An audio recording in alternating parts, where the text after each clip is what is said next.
Merci pour tous vos retours sur la première vidéo. J'ai reçu énormément de messages, de parents, de tontons, de tatas, qui m'ont dit « Je n'avais jamais vu les choses comme ça ». Et ça, c'est important. Parce que ça veut dire une chose, on commence à prendre conscience. Dans la première vidéo, je vous ai posé une question simple. Est-ce qu'on prépare vraiment nos enfants au monde dans lequel ils vont vivre? Et on a vu que la réponse est souvent non. Aujourd'hui, je vais vous montrer quelque chose de très concret, quelque chose qui influence directement la confiance de votre enfant, son ambition, sa manière de voir le monde, sans que vous vous en rendiez compte. L'histoire qu'on raconte à un enfant détermine la personne qu'il devient. Prenons deux enfants. Le premier grandit en entendant que ses ancêtres ont construit, qu'ils ont dirigé, qu'ils ont inventé, qu'ils ont marqué l'histoire. Le deuxième grandit en entendant surtout esclavage, colonisation, pauvreté, souffrance. À ton avis, lequel des deux va croire en lui, oser voir grand, prendre des responsabilités? Et ce que je vais vous dire maintenant, ce n'est pas juste une opinion, c'est quelque chose de profond. Écoutez bien ça.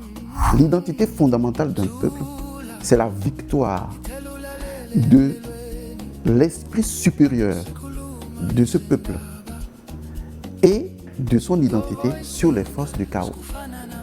Je répète, l'identité fondamentale d'un peuple, c'est la victoire de l'esprit supérieur de ce peuple sur les forces du chaos. Un peuple n'existe durablement que parce que ce peuple s'est constitué. Ce peuple a vaincu ce qu'on appelle les forces du chaos pour se constituer en tant que peuple. Ce qu'il vient de dire, c'est extrêmement important. L'identité d'un peuple, ce n'est pas juste une histoire, c'est ce qui lui permet d'exister et de se projeter. Donc forcément, ce que tu racontes à un enfant sur son histoire façonne qui il devient. Le problème, ce n'est pas l'histoire. Le problème, c'est une histoire incomplète. Parce que quand tu montres seulement la souffrance, tu fabriques inconsciemment du doute, de la peur, un complexe d'infériorité. Et ça commence très jeune. Et ça a un nom. Écoutez bien. À partir du moment où un peuple renonce à son identité fondamentale, à partir du moment où on amène un peuple à commettre l'identicide, le meurtre de l'identité, ça veut dire que ce peuple est vaincu dans son esprit. Sa divinité tutélaire, sa divinité victorieuse, comme le disaient les Égyptiens, Horus a toujours vaincu Seth pour manifester la victoire de l'ordre sur le chaos. Alors, l'esprit de ce peuple, la divinité fondamentale de ce peuple est vaincue et est remplacée par une autre identité qui n'est pas seulement une identité, mais qui est en fait une autre divinité, un autre esprit supérieur qui vient supérioriser la vie de l'individu. Ce qui veut dire qu'à partir de ce moment, l'individu ne peut plus agir de façon autonome. Un esprit usurpateur. Il y a un esprit usurpateur qui l'a gangréné.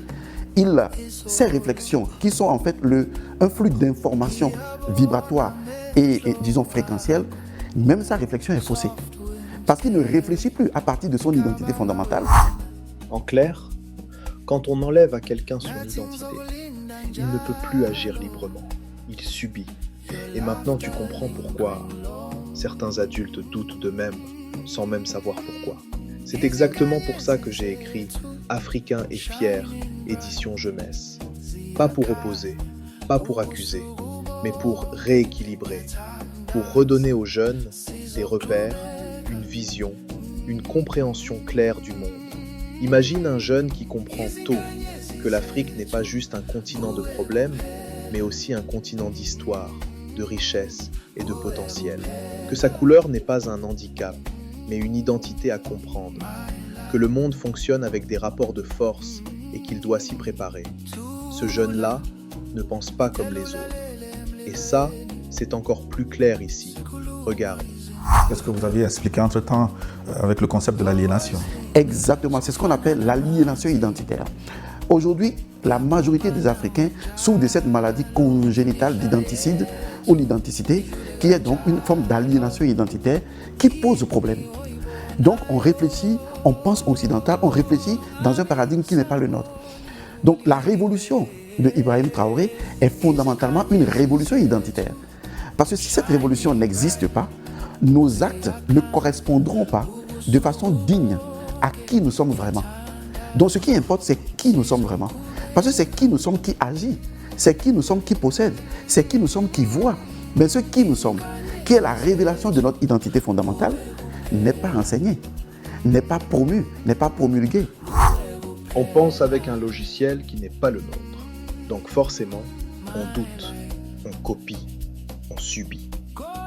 Certains vont dire « Oui, mais il ne faut pas leur mettre ça dans la tête trop tôt. » Mais soyons clairs, vos enfants sont déjà influencés tous les jours par ce qu'ils regardent, par ce qu'ils entendent, par ce qu'on ne leur explique pas. La vraie question c'est qui va influencer leur vision du monde? Soit tu laisses le monde le faire à ta place, soit tu décides de leur donner des bases solides. Tôt. Dans la prochaine vidéo, je vais aller encore plus loin. Je vais vous montrer concrètement ce que devient un jeune qui développe cette conscience tôt et la différence énorme avec un jeune qui grandit sans ses repères. Et surtout, comment ça impacte sa vie, ses choix, ses ambitions, son avenir. En attendant, si ce n'est pas encore fait, j'ai mis un extrait gratuit du livre en description. Téléchargez-le, lisez-le et regardez simplement comment votre enfant réagit. C'est cadeau. N'hésitez pas à me dire ce que vous pensez de cette vidéo en commentaire, à la liker, à la partager et surtout à vous abonner à cette chaîne. C'est pas fait pour un avenir libre, digne et prospère.